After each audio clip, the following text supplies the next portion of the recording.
야고보서를 시작합니다. 야고보서는 신약 성경 27권의 책 중에 20번째로 등장하는 책이요, 또한 5장으로 이루어져 있으니 비교적 짧은 책이라 할 수 있겠습니다. 누가 이 책을 기록하였는가? 1절에 아주 명백히 고백을 하고 있으니 뭐라고 그랬어요? 야고보가 기록했습니다. 그런데 이 신약 성경에 야고보라고 하는 이름이 여럿이 등장을 해요. 우리가 익히 잘 알고 있는 이름 중에도 예수님의 제자 중에 세베대의 아들 야고보, 알페오의 아들 야고보가 있어요. 그런데 이 야고보서를 기록한 야고보는 예수님의 형제 중 하나인 야고보입니다. 예수님의 형제 중 하나인 야고보가 오늘 이 야고보서를 기록했어요. 여러분, 이 야고보는 의인 야고보다 그렇게 불리우기도 하고, 그런가 하면 예루살렘의 야고보다 또 그렇게 부르기도 합니다. 여러분, 그가 예수 그리스도께서 살아 계셨을 때는 예수를 구세주로 믿지 아니했어요. 그런데 예수님이 사망에 쏘는 것을 이기시고 부활하시고 난 이후에 그가 변합니다. 예수 그리스도를 메시아로 구세주로 믿어 그 당시 사도들과 함께 동행하게 되니 그가 이 예루살렘 교회, 마가의 다락방으로 시작된 예루살렘 교회의 첫, 오늘날로 말하면 담임 목사가 되세요. 주교가 되고 감독이 되는, 그러므로 영향력 있는 자의 자리에 서게 됩니다. 그러므로 그가 행한 일들이 아주 혁혁한 일인데요, 사도 바울이 전도 여행을 돌아와서 우리가 이방인에게도 복음을 전하니 그들이 예수 그리스도를 구세주로 믿어 구원의 역사가 이루어졌나이다, 이와 같은 고백을 할 때에 선택받은 백성은 유대인밖에 없다, 그렇게 생각하는 자들이 그 마음에 갈등입니다. 아니, 이방인들에게도 구원의 역사가 일어난다니, 그와 같은 생각을 가질 때 바로 이 예루살렘 교회 총회에서 베드로와 더불어 사도 바울의 편에 서서 그렇습니다, 이방인에게도 복음이 증거되고 구원의 역사가 일어납니다, 함께 인정하고 그 일로 지원했던 자가 바로 이 예루살렘 교회 감독이었던 야고보였어요. 이처럼 하나님의 선한 영향력을 미치는 자가 된 것입니다. 전승에 의하면 그는 주 62년경에 당시 대제사장 아나누스에게 투석형으로 순교자가 되어 주님의 품에 안기게 됩니다. 그는 자신을 가리켜 누구라고 하는가? 여러분 1절에 보시면 우리가 금방 알 수 있는데요, 하나님과 주 예수 그리스도의 종인 나 야고보, 하나님과 예수 그리스도의 종으로 자신을 표현합니다. 여러분, 자신의 정체성을 아는 것은 아주 중요합니다. 나의 정체성, 나는 누구인가? 여러분은 누군가에게 여러분을 소개할 때 어떻게 자신을 표현합니까? 통상적으로 자신의 이름을 말하죠. 통성명이라 우리가 그렇게 합니다. 물론 자신의 이름을 대지요. 그러나 보통 거기에서 끝나죠.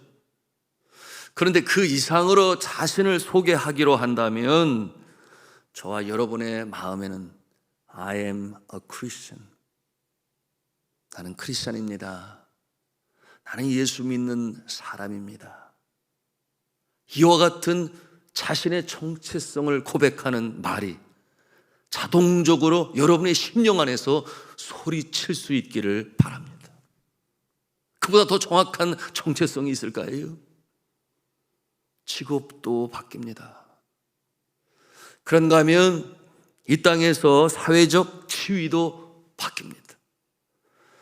여러분, 자신이 어떠한 내용으로 남들 앞에 자랑스럽게 얘기할 수 있는 그 어느 것들도 여러분, 시간이 가고 나이가 먹고 세월이 지나면 바뀔 수 있어요. 그럼에도 불구하고 가장 정확한 우리의 정체성, 변하지 아니하는 것이 있으니 나는 예수 믿는 사람입니다, 하나님은 나의 창조주가 되시고 예수님은 나의 구세주가 되십니다. 여러분, 변하지 아니해요.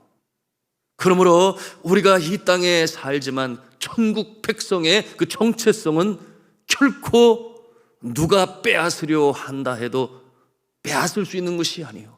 하나님께서 보장하고 계시니 여러분 천국 백성으로 우리의 정체성을 살아가고 있음을 여러분, 저와 여러분이 그와 같은 모습이시기를 주님의 이름으로 축복합니다. 자, 이어지는 말씀은 이 편지의 수신자가 누구인가? 1절에 보니 12지파라고 말씀하고 있어요. 여러분 12지파 다 아시잖아요. 바로 야곱의 아들들, 그리고 요셉의 두 아들 12지파, 그들이 이스라엘을 이루는 시조가 되고 지파가 되니 곧 이스라엘 전체를 가리켜 말할 때 12지파. 그러니 예수님께서도 제자를 부르실 때 12명을 택하신 이유가 바로 거기에 있는 것이죠. 택함받은 백성들의 대표자들로 예수님께서 12명의 제자들을 세우십니다. 그런데 오늘 말씀해 보니 흩어진 12지파라고 그렇게 말씀하고 있어요. 자, 흩어져 있는 12지파. 그 시대에 예수를 믿기 때문에 당하는 핍박이 있었습니다. 박해가 있었어요. 고난이 있었습니다. 그러므로 흩어질 수밖에 없었던 누구입니까? 예수를 주로 섬기고 따르는 자들. 그들을 가리켜 말할 때 흩어진 12지파, 그렇게 표현하고 있습니다. 박해를 받고 흩어진 크리스찬들을 가리켜 흩어진 12지파, 디아스포라라고 그렇게 표현을 하죠. 그리고 그들을 향하여 이 야고보서를 기록하게 된 것이에요. 여러분, 예수를 믿고 따르는 데 있어서 소위 메인스트림이라고 그러죠. 주류가 있습니다. 또 다른 말로 대세라고도 말을 해요. 자신들이 통념적으로 믿고 있는 믿음과 다르다고 하여 이 소수의 자신과 다른, 그 시대로 말하면 예수를 믿는 자들, 왜 너희는 우리와 믿음이 다르냐? 핍박을 하고 박해를 하니 이 같은 모습이 오늘날에도 있어요. 이슬람 세계에서 그러지요. 공산권에서 그러지요. 그래서 고난받는 자들이 있으니 그들이 곧 흩어진 12지파 크리스찬이다. 그들이 갖고 있는 신앙으로 인해서 고난을 당합니다. 사도 야고보는 그 상황 가운데 있는 크리스찬들에게 이 편지를 쓰며 사랑의 권면을 하고 있는 것이에요. 그러므로 이 편지를 받은 대상은 적어도 믿지 아니하는 자들이 아니라 예수를 따르고 믿는 자들, 그 범위가 적어도 예수 그리스도를 구세주로 믿어 구원자로 믿고 따르는 자들이에요. 이 시대를 보면 누구겠습니까? 바로 저와 여러분이겠죠. 누구보다도 대표자적인 마음을 가지고 교회의 대표자가 되어, 구역의 대표자가 되어, 가정의 대표자가 되어, 일터의 대표자가 되어 주님 앞에 나와 기도하는 무리, 거룩한 무리라고 그랬어요. 바로 여러분이 이 야고보서, 이 야고보가 보낸 이 사랑과 권면과 위로의 메시지를 들을 자들이다. 믿으시면 아멘 하십시다. 예수님을 따르기에 당하는 어려움이 있습니까? 비즈니스를 하는 데 있어서 밝게 빛 가운데 행해야 되니 손해보는 것 같아서, 그런가 하면 썬데이, 남들은 다 쉬고 가족과 더불어 놀러 나가는데 아이고 나는 예배 드려야 돼. 그래서 왠지 모르게 의기소침하는, 물론 이 자리에는 그런 분들 한 분도 없으시겠습니다. 그런가 하면 그럴 줄 몰랐는데 결혼을 하고 보니 내가 예수 믿어 복음을 전할 수 있을 것 같았는데 정작 시댁에서 때로는 차별 대우를 당하고 때로는 무시당하기도 하고, 예수 믿는 그 이유 하나 때문에 말입니다. 그런가 하면 다친 지역의 선교사로 나가서 복음을 전하게 되니 당하는 아픔이 있어요. 영적 전투에서 상처를 입습니다.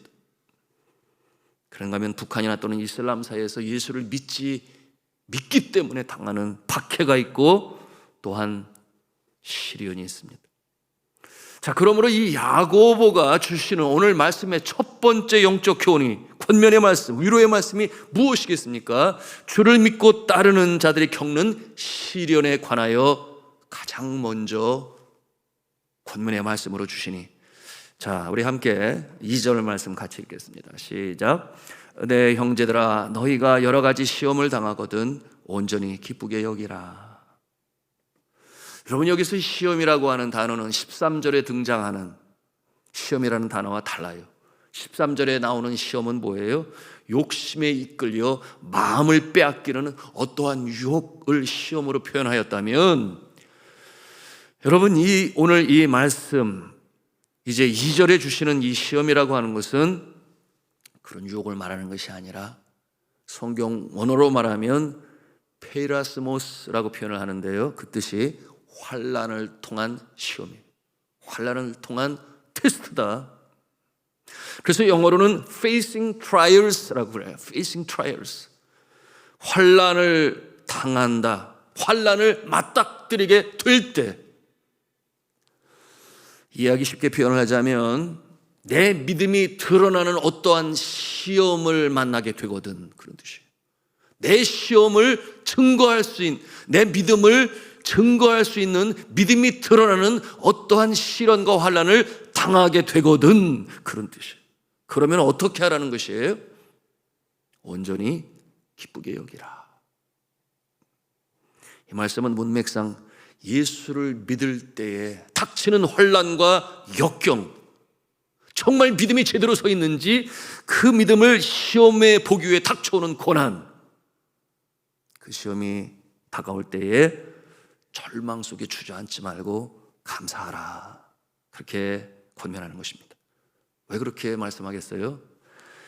믿음을 증거할 수 있는 기회예요. 연약한 믿음이라면 강하여질 수 있는 기회가 되는 것이니 감사하라, 기뻐하라, 그렇게 권면하는 것입니다. 이어 3절 말씀을 같이 또 읽겠습니다. 시작. 이는 너희 믿음의 시련이 인내를 만들어내는 줄 너희가 알미라. 자, 그렇죠. 2절에서 언급한 시험이란 단어를 이제는 어떻게 바꿨어요? 믿음의 시련이라고 아주 정확하게 분명하게 그 뜻을 밝히 보여주고 있습니다. 이를 성경적 용어로 우리가 뭐라고 말하는가 하면 연단이다, 그렇게 말해요. 믿음이 더욱 견고히 세움받기 위하여 겪는 훈련이다, 이렇게 말할 수 있겠어요. 그것이 곧 연단인 것이죠. 영적 훈련으로서의 시련이요 고난의 때.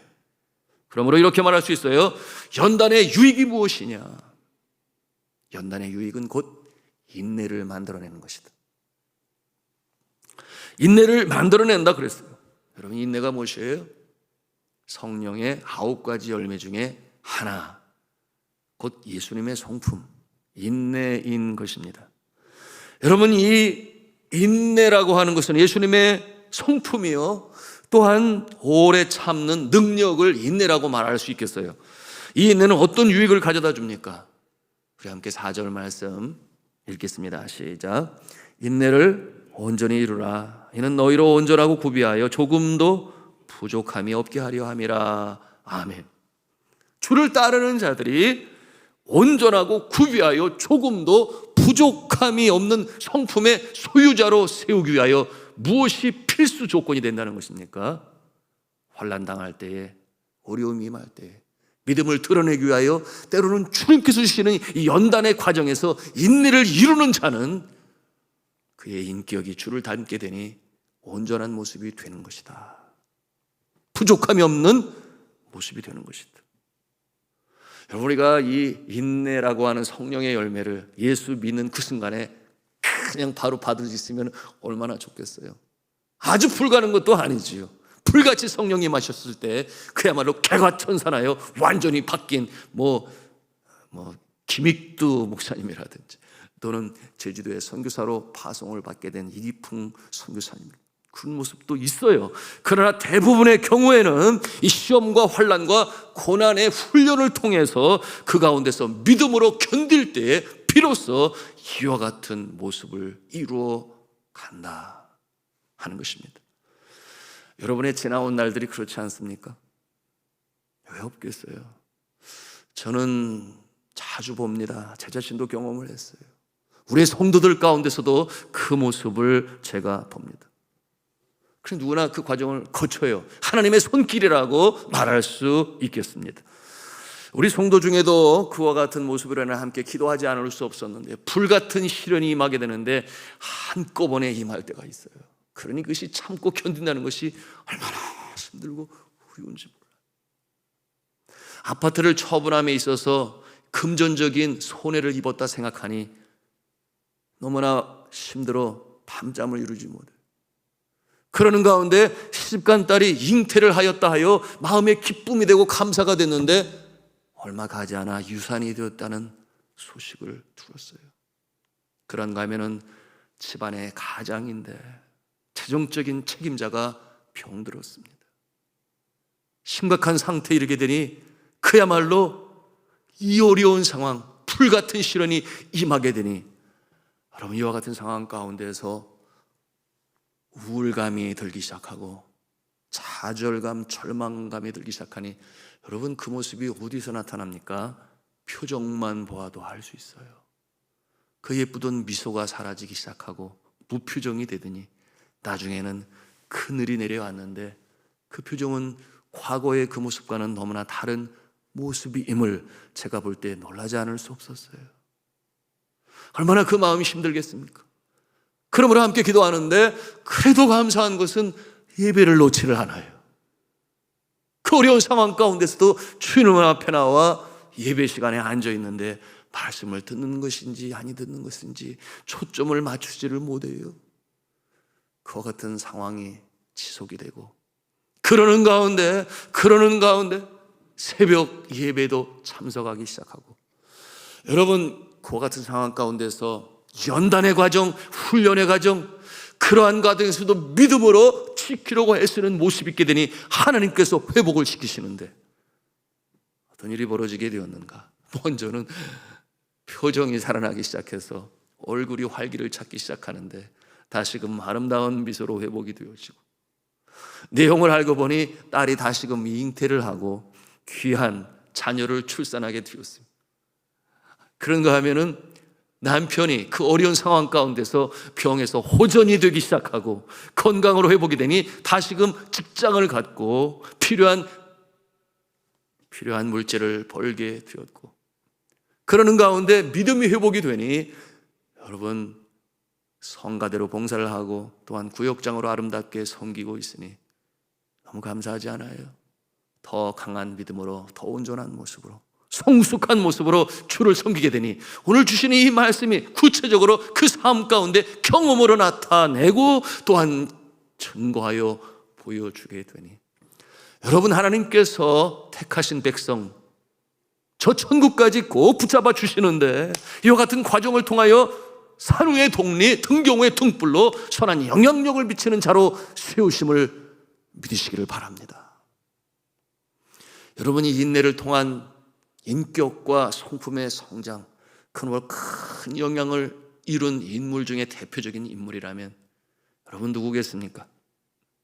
기독교 정치인으로서 인종을 가리지 않고 존경을 받는 인물, 현대 인류의 위대한 스승이자 평화의 화신이라고까지 별명을 얻은 자가 있는데요, 노벨 평화상까지 수상한 자이니 남아프리카 공화국의 넬슨 만델라 대통령. 그는 신실한 기독교인으로서 성경이 말하는 만인 평등 사상에 입각하여 차별당하는 자신의 동족 흑인들을 위한 인권운동을 하다가 결국 백인 정부에 붙잡혀서 억울하게 감옥에 갇히게 되었는데 그날이 몇 년인가? 27년이라고 그랬어요. 여러분, 27년 짧지 않은 기간 아니겠습니까? 오랜 세월이죠. 그 어려운 고난의 과정을 어떻게 이길 수 있었을까요? 주님께서 주시는 그 인내의 능력으로 말미암아 믿음의 인내라고 말할 수 있겠어요. 마침내 이겨냅니다. 훗날 이 만델라가 미국의 아주 유명한 인기 있는 프로그램이죠, 오프라 윈프리 쇼라고 하는 그곳에 출연합니다. 오프라가 이런 질문을 해요. 미스터 만델라, 당신은 어떻게 감옥 생활을 하면서도 복수심이 아닌 용서의 마음을 가질 수 있었나요? 이런 질문을 한 것은 그가 대통령이 되잖아요. 백인들을 미워하고 밀어내고 또는 가두든지 할 것 같았는데 그러지 아니었지요. 화해와 용서의 정책을 펼치게 되니 그렇게 참 주의 영광을 나타냈는데요. 그때 넬슨 만델라가 이렇게 대답을 합니다.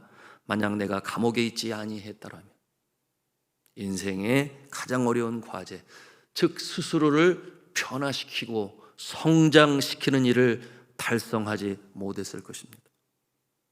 감옥에 앉아서 있었던 날들은 그 기회는 바깥 세상에서 얻을 수 없는 그 무엇을 저에게 선사하였으니 감사하지 않을 수가 없습니다.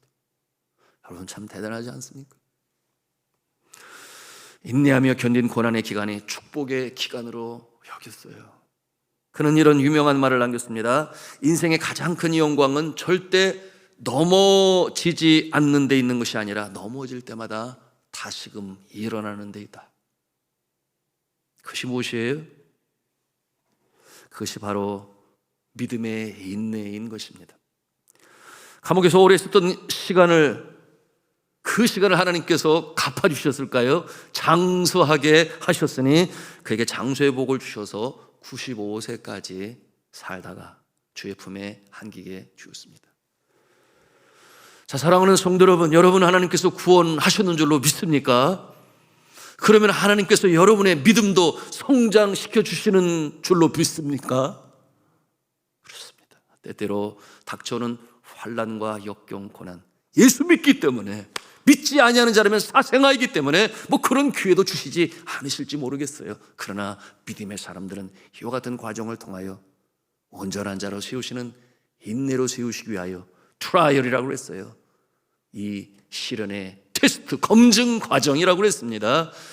믿음이 있음을 드러낼 수 있겠느냐? 그 과정에서 여러분 오늘도 기도하심으로 좁은 길을 걸으면서도 하늘 찬송을 부르며 전진해 나가시는 저의 여러분의 모습이 되셔서 마침내 그 성숙한 믿음으로 선한 영향력을 미치는, 주님이 기뻐하시는 하나님께 영광, 나에게는 기쁨이요 이웃들에게 유익을 끼치는 선한 영향력을 미치는 저와 여러분 되시기를 주님의 이름으로 축원합니다.